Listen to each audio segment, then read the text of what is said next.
I'm Chris Garbett at Allplay, and I'm the Director of Operations and Logistics. Okay, that's perfect. Okay, and I just interrupted you because you're about to tell me interesting things. I thought last time, a couple of years ago, when I interviewed you, I'm like, "Oh, were you in a different office space?" And you're like, "No, we were in the same office space." So I'm curious. You were in a weird office space. So tell me about the weird office space that All Play is in. It's not the normal strip or office building. Right, right. Yeah, so Allplay, our warehouse and our office space is actually in a retired limestone mine. They've converted this mine. It's huge. I don't know how many. It's in the square miles of size. I don't know. The entire mine is, Okay. right? Yeah. We rent a 70,000 square foot space.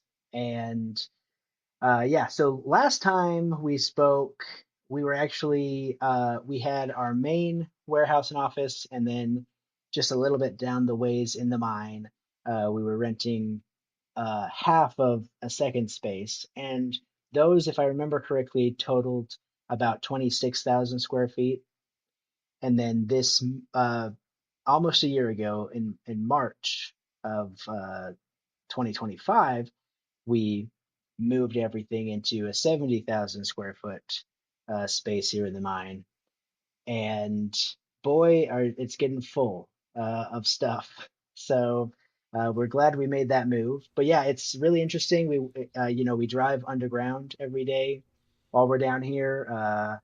It is a struggle sometimes not seeing sunlight if you I mean there are no windows to look out of, but it is nice, especially like in the winter. We don't park in snow. We don't have to walk through snow or rain or anything when we get to the office. It's all parking's underground. Um, it stays pretty regulated as far as temperature goes.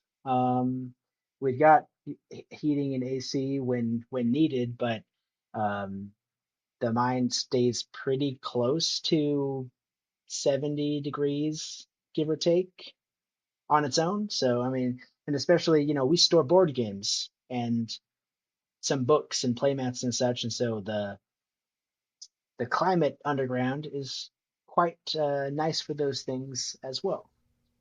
So it's good that it keeps an even temperature all the time, as opposed to like the HVAC overworking to keep things Right. cool and then overworking to keep things warm during the winter. Yeah. No warping, less warping of Yes. materials. Yes.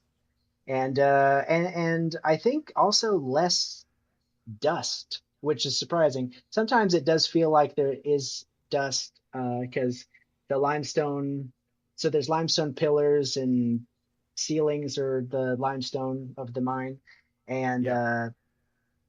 they've been painted, and sometimes like chips fall down and things like that. But surprisingly, I've gotten stuff from like transfers from other warehouses that are just covered in this warehouse grime. I don't know what it is, but we don't seem to get that uh here. I mean, maybe we're just churning out product faster than everybody else, and so it doesn't accumulate. I can't say, but I don't see that grime on our stuff here at the mine. And you probably notice it on your car. Like if it was some weird smoke or dust or something, you notice on your car. But if a chip comes off, if you pick at limestone, does it just fall apart or is it like solid? Do you ever pick at the It limestone anywhere in there? I don't pick at it, but every once in a Okay. while, and, and luckily no one's like had a chunk of limestone fall on them or like of any note. I've had like some Okay. little things fall near me before, but when it does fall, it seems more crumbly than than hard limestone. I don't know. Yeah. Okay. And we danced over the fact that I'm not surprised, but I'm excited to hear that. So the market has been weird, especially lately, the past year or two, and then especially the last year, like this the federal tariff thing, which Hmm. seems like it might affect the work you're doing with furniture, board games, stuff being packaged, built, processed, or made anywhere else than America. Right. Might have caused a problem. What has it been like the past couple of years with tariffs and the weird market? What is all play seen or not seen? Yeah. Um, what I'll say Allplay is very strong. Um, I would say as a company, and we were not affected to the extent lots of other publishers and entities in our same uh, line of work were. Um, all the situations you've mentioned, they were very hard. Um, we work with around 30 other publishers, which I think that was something we were uh, kind of into and starting last time we talked, but now we're really into it and working with them. And it definitely affected several of our partners in big ways. Um, but I think also um, board gamers are a resilient type. And so I think our partners were able to find ways to cope with what was happening and the long term effects of that. And and I think we were able because like I mentioned, Allplay uh, is strong as a company, and I think we were able to um, give good advice and feedback to our partners during that time, and we were able to keep keep things calm, which I think especially at the height of all that, it was very easy to uh, you know fall off that whatever that edge is. There was a lot of uncertainty Mhm. and people kind of freaking out about uncertainty. Yeah, and so I remember when they announced whatever the highest tariff was. We did have a meeting, all hands on deck kind of a meeting, and um, the vibe of that whole meeting was, hey, this is happening. This this does affect us, but it's not going to change like what all play is or in any in any big way change how all play is operating. Um, and it's going to be okay. And I think communicating that in house to all the employees here, and then communicating those same feelings to our partners, um, you know, it was okay. It is okay. Yeah. What is it's interesting you hinted at maybe when I talked to you a couple of years ago, Allplay started by making these gaming tables Yeah. and then modular bookshelves, and then you just started like we have these new arenas for making our own games and then partnering with companies to sell their games. But that was a smaller thing. It was like the furniture. So I'm curious, what are the best selling products now, and how is the product mix if it has changed over the past couple of years? Yeah. Yeah. Um, I unfortunately don't have the printout with me. We just had another all hands on deck meeting a couple weeks ago, and we had there was a lovely pie chart that That showed the that exact showed product mix and the that percentage. showed Okay. everything. I can say board games has surpassed furniture Wow. in revenue. So yeah, definitely when we talked last, furniture was still a big portion, and the the switch here is not uh, doesn't demonstrate a slowdown in furniture. It's definitely an uptick, a huge uptick in what we're doing with board games and our own published games, as well as the distribution and fulfillment for our publisher partners. And last time there were kind of five ways the games kind of got parsed into like 1 minute to teach, tricky card games, small box big game, fun for everyone, and the strategy line. But then when this time a couple of years later, so those look like they were still there. It looked like there's some things that Allplay directly publishes, but then the number of partners, that little icon Yeah. spot on the page, had increased significantly. So is it a lot? Are you selling mostly games? Is Allplay getting and developing games mostly, or is it partnering with more and more smaller publishers, or both? Both for sure. Okay. Yeah. So, all play. We had a fun time. So every year we go to a convention called Gen Con in Indianapolis. It's big for board gamers, and this past year, 2025, a coworker and I were able to do a skit as part of a presentation at Gen Con, and we had, I want to say it was 15 new releases at Gen Con last Whoa. year. And yeah, the skit was just me interrupting my coworker. She was on stage and I was heckling in the audience and saying, "No, tell them about this one." And I would throw the games at her one at a time. Tell them about this one now. Wait, hold on, and just kind of rapid fire. It was quite fun, very well received. But yeah, if that's any indication, we it used to be, I think we averaged 8 or 9 new titles in a year. Um, we're getting closer. It's probably somewhere between 20 and 30 titles this year for only all play titles. So that has Whoa. increased tremendously. Last year we had, um, I don't want to, I don't want to misrepresent this, but I believe it was our first games Kickstarter that surpassed $1 million. We are reprinting a very popular title called Container, and that Okay. made over $1 million last year. Um, we ran a Kickstarter recently for a game called Mountain Goats Legacy, which is a legacy campaign version of one of our small box games that is in our it's in our 1 minute to teach line. And I think people were flabbergasted and maybe confused when we told them, "Hey, we're doing this. It's going to be a legacy campaign game for our 1 minute to teach mountain goats where you're just rolling dice." And it was very well received. We made over $500,000 on that campaign as well. And then, like I said, we're at 30 publisher partners.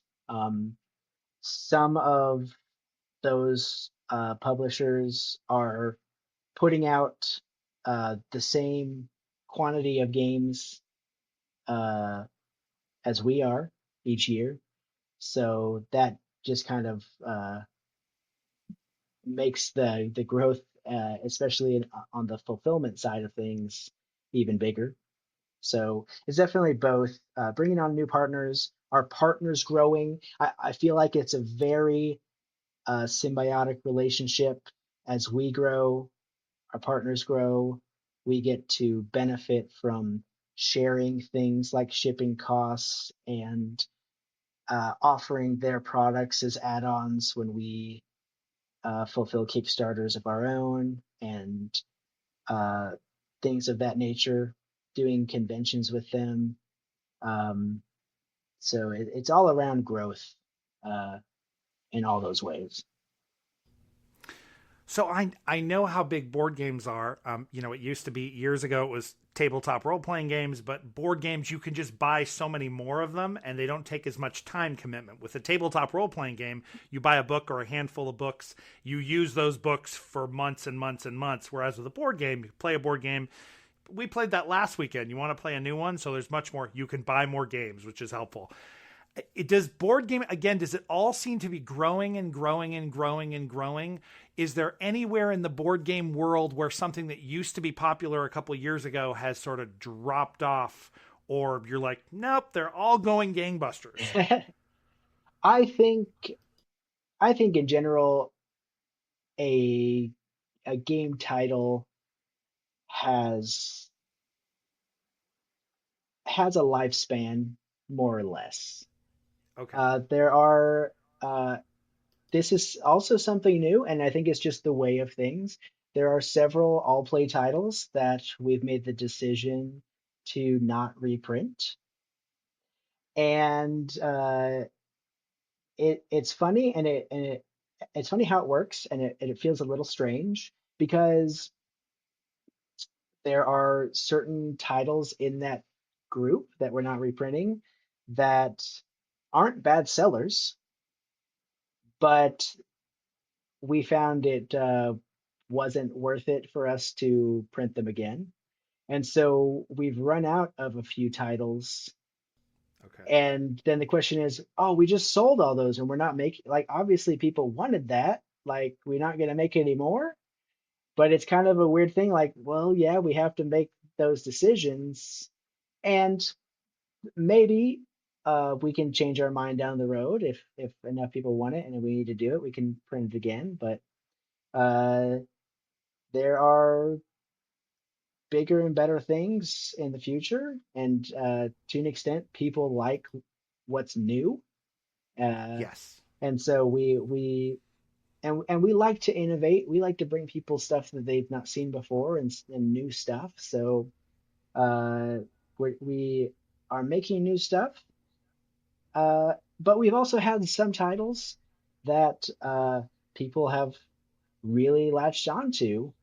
Um, Notably, a game called Things in Rings.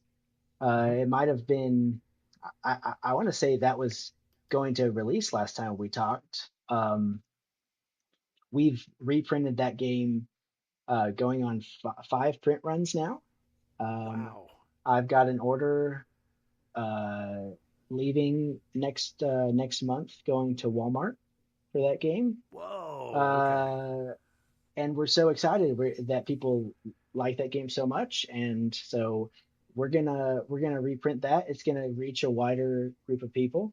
We're gonna keep uh, leaning into that game. We had a lot of success for River Valley Glassworks.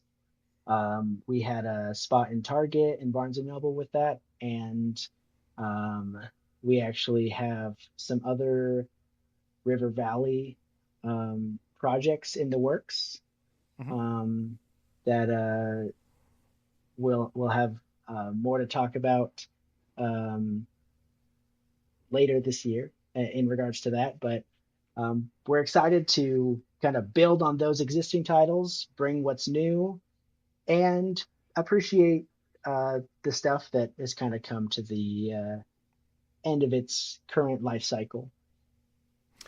I want to, okay, because you're in operations and logistics, so you're probably intimately involved with inventory management. So, this Mhm. question of like, what's the number where we agree to reprint? What's the number where we say we're not going to reprint or we're going to wait? And are you mostly sensitive? You know, you have this giant warehouse now. Are you still intimately sensitive with the problem of if we make the print run to run, yes, it's all going to sell, but it's going to take too long. And these things are going to sit here and sit here and sit here. So do you find yourself right now, is it a struggle to figure out whether to err on the line of let's print a lot because it's cheaper to do it all at once and then we can sit on it, or let's make it small and get it sold out before we do another thing, even if it's a little more per unit? How do you balance that? Yeah. The actually, we have or had a, a different issue we wanted to solve in the same realm of things. Okay. Uh, and so we have made a change going forward in how we're doing our print runs, and we're actually going to be doing smaller print runs with more frequency. Okay. And the reason for that is in addition to our warehouse here in the US, we work with five other, they're called 3PL, third party logistics warehouses. They do our fulfillment, distribution, shipping in across the world. So in Germany, the UK, Asia, Canada, and Australia. What we've run into in the past is we want to do big print run, and we know that about this percentage is what we need in the US and about this percentage is what we need in Australia. Well, we'll get enough in the US and we're keeping up with sales in the US, but one big distribution order in Australia comes in and buys up all the product. Oh, And then we have so much stock in the US still, it doesn't behoove us to do another print run just to send games to Australia. And we don't want to waste the money to ship the games from the US to Australia. It's very expensive. And so that was very difficult for us. And so our solution, like I said, we're going to do more frequent print runs, smaller quantities, so that we can have more frequent replenishments in our foreign warehouses to kind of avoid that situation where we'll run out of a certain product and not be able to resupply in a timely manner, in an efficient manner. But yes, it's very from a worldwide perspective, it's forecasting is very tricky. I don't personally have to deal with deciding what the number is, okay. but my coworkers do, and so yeah, that's something we're trying to get better at. Okay, and I want to. So this question can be tied to a larger question. I'm curious, how are the tables, and has anything changed about the tables or the play mats? And we talked all about the board games that are getting produced with partners and by Allplay directly. So I'm curious about the furniture and overall, kind of what should people be looking for? So maybe we could start with the furniture. Has anything changed, or it's like no, it's about the same. It's still selling well. We haven't innovated or anything weird with it. It still fills the need. And then kind of larger, what's happening now between now and CantCon that you're like, if you're at CantCon, you got to watch for this. Yeah, sure. Yes. So as far as furniture, I at some point in the last in the last 3 years, I don't know, I lose track of time.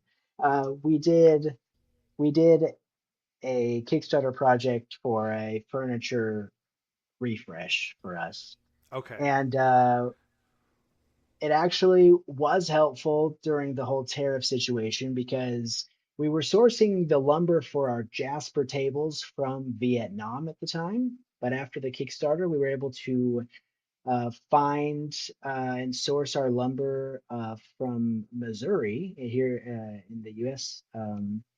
And so our table side of things was not affected by the tariff situation, which was Okay. very helpful during that time. But Um, that happened pre-tariff. So when tariffs happened, yes, or did you exactly. have to do? No, Okay, it would that happen was a pre. choice that happened before the Yeah. tariff situation that was definitely beneficial in our situation. Yeah. But we still have our Jasper tables. We have our Jasper shelving as well, and those are still selling very well. Uh, on occasion, we'll come in and we'll see. Uh, it's hard to quantify it in layman's terms, but essentially, 2,000 pounds of shelves for a customer, right? Okay. Like uh, there's a customer that is known by name here uh, who is very budget conscious for his household, and so he has allotted himself. He can buy two new shelves every month, I think it is. And so he would send progress pics it might have been every 2 weeks, but every so often his order would come through and look who it is. It's his order. Let's get it shipped out. And he would send progress images. Oh, I've almost got my build that I want. Like things are going good So over he here. has some rule about his furniture build and his board game acquisition. Like He this is how he must, yeah. controls his Right. frugality. Okay. Yeah. And so yeah, so that was fun. Um, on the side of custom tables, we still do a lot of custom tables because Our Jasper tables and shelves, you can go on and order them, and they ship the same week, and uh, Right. they're uh, they're um, all the same, right? But our custom builds, you can figure out and build out anything you want, and we'll make it happen, right? And so we're doing something special. I'm not sure how uh, close we are to rolling this out, but we're going to start doing custom tables of the month, more or less. It might have a different name, but essentially, we're going to find interesting or innovative things that we can do with the custom tables, and then for a month, we'll offer uh, that special thing as like a deal on a custom table. Hey, during this month, you make your order, then you can get whatever this new accessory or uh, this new functionality on your custom table, and for this special price. And so we're going to be rolling that out and finding fun things to do with the custom tables to encourage people to get a table that's going to be cool and functional and look nice and all that stuff. Can I ask about that? I think that's a really cool idea because sometimes it's hard. They might not have pulled the trigger on a table yet, but now they're like, I hadn't thought of that. How often do people come to you, and if they want a custom table, they know exactly what they want it to do already, and or how often do they come to you with a problem like, this is my problem, I don't know how to solve it. Can you guys think of anything that would work in a custom table? So how often are these innovations internal? We came up with it and now we want to pitch it to you versus some customer asked for this and we thought we came up with it with them and like, oh, it was Right. great.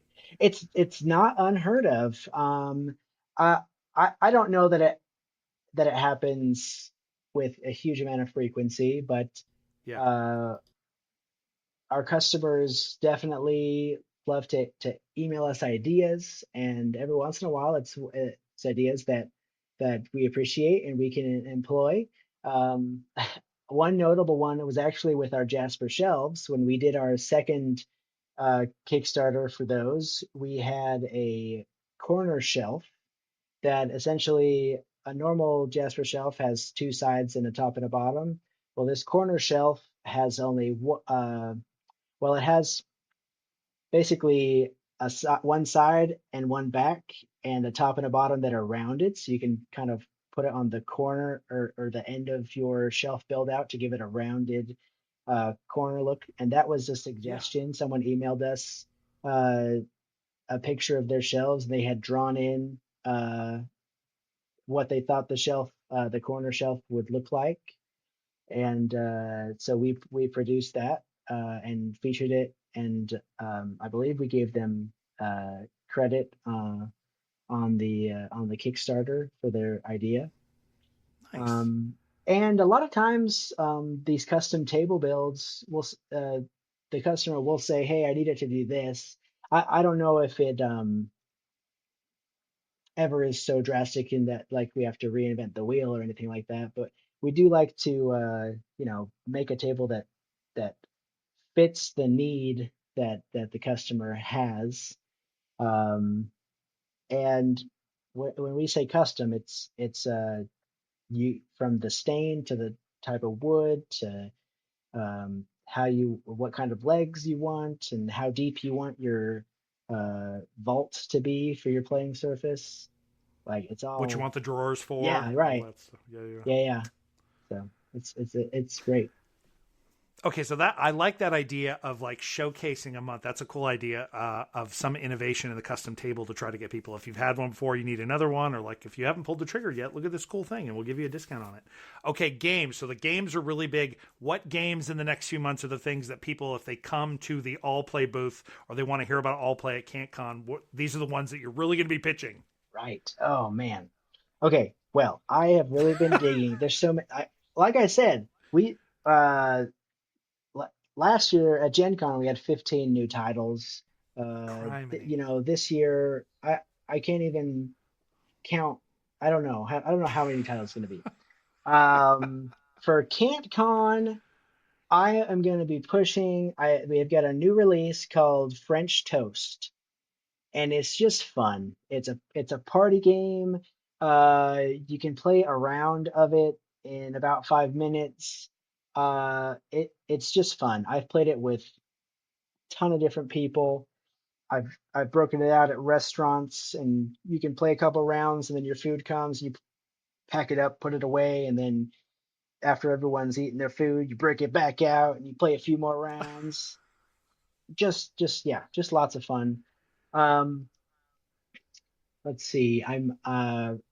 We just reprinted a game uh, that was designed by Reiner Knizia, who's a prolific designer in the industry. It's called High Society.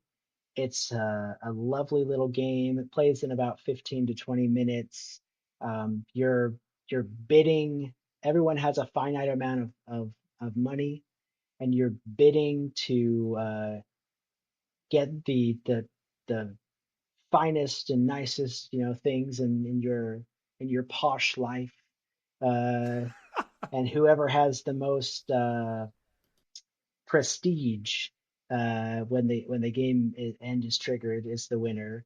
But if you spent more money than everyone else, you're too poor to fit in, so you can't win. So it's a nice push and pull of, okay, I gotta pay up so I can win these prestige points, but I can't spend more than whoever spent the most, or else I'm not gonna win. Yeah. Uh, yeah, that one's good. Um, I will. This might be cheating because I don't believe we'll have it for CanCon, but it will be released this year, and I cannot uh, push this game enough. We're coming out with a game. It's going to be in our tiny box line. Um, this game is called Jibber Jabble. Jibber jabble. Jibber Jabble. Okay. It is a party word game. It's cooperative, where each round, one person randomly chooses a number which assigns them a word on a card. Everybody else knows what the word is, and they're trying to help that person guess the secret word by spelling three clues, single word clues, to the player without communicating at all about what they're trying to spell.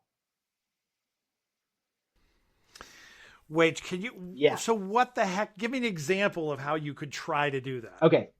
It's and how this works, everyone will be in a circle, or at least sitting in such a way or standing in such a way where there's an order of play. Okay. Whoever's standing to the left of the guesser uh, will say a letter. So, for example, if you and I are trying to help somebody guess the word cat, then I might, and I'm to the left, I'll say M. Now, you in your head, you're thinking M. What words to help someone guess cat start with M? You might say I, because you're thinking of milk. But I could have been me. It might have been E for meow, Yes. thinking the next person. Okay. And so the fun comes a lot of times after you've spelt your three clues and the person has guessed. When someone goes, "What the heck were you trying to spell with a J? What is going on?"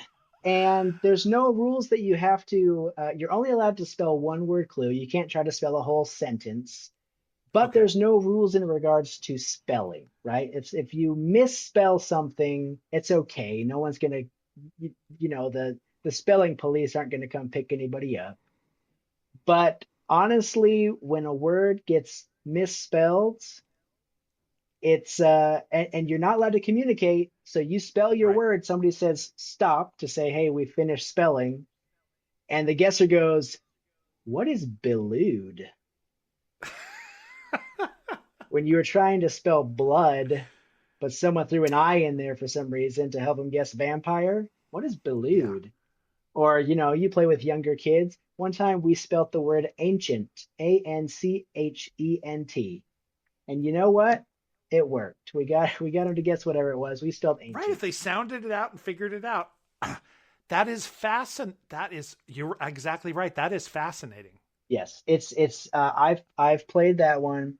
I had the privilege of running into this the designer Cassie Sykes at a small convention in Nebraska, the Great Plains uh, Game Fair, and she had a booth. She had produced this game all by herself. She did the art on her own. She printed a few hundred copies, and she was selling it. And um, I'll try to say this in the nicest way possible. Like it was very unassuming. I I saw it. I'm like, okay, like there. I wasn't too interested, right? Um, she had given a few copies, donated a few copies to the convention for their play to win, and I was looking for something to play with my wife, and it was there, and so I'm like, I guess I'll try it. Tried it out. I was like, oh, actually. So I went and I talked to Cassie and I said, "Hey, are you interested? Are you looking for someone like, do you want to get this published? I can't guarantee anything, but I'll take it back to the office with me." And she goes, "Oh Right. yeah, that'd be really cool." And I think we had a contract done with her within a week or two. Gen Nice. Con Jibber Jabble is going to be a big release at Gen Con this year. We we're going to have some promotional about 10 card packs made with the rules, and we're going to hand out just I don't know thousands of those as people are waiting in line to get their badges at Gen Con. Because you can play anywhere. I've played in a car. I've played standing in line to get ice cream. I've played outside of an Airbnb waiting for my wife to pick me up. You can play sitting, standing. If you got your cards with the words on them, like you can play jibber jabble. Um, Wait, I have what with games like this that sound so potentially minimalist, given the fact that as you've explained the rules, like I could, what part of the game is actually necessary in the box? Because like now you explained it to me, like we could just pick whatever word and yeah, like it's it's what's in the very true. box is It's my very true. okay. So in the box, there are a couple things that I play with all the time, and I find are very necessary. So and a couple of these things were in the box that Cassie made as well. Um, there are hint cards, I think is what they're called. There are hint cards. Basically, everyone who's playing is dealt a hint card. You can keep it face up, and these give you different one-time abilities to use during the game. So there's one that's a nix. You can play it at any time to undo the last letter, or if somebody said stop too soon, you can say, "Oh, I'm going to nix that." There's not it, where you can choose somebody else to take your turn for you. There's a double up where you can give two letters back to back. There's a couple other ones, but there's one that I that I've enjoyed. I think it's called Party Time, and everybody except for the guesser on the count of three, they shout a letter at whoever's turn it is. And so you might get maybe it's so obvious to everybody else they all shout the same letter, or maybe you get five different letters at once, and it's even more confusing. But sometimes that's helpful for figuring out what letter to say.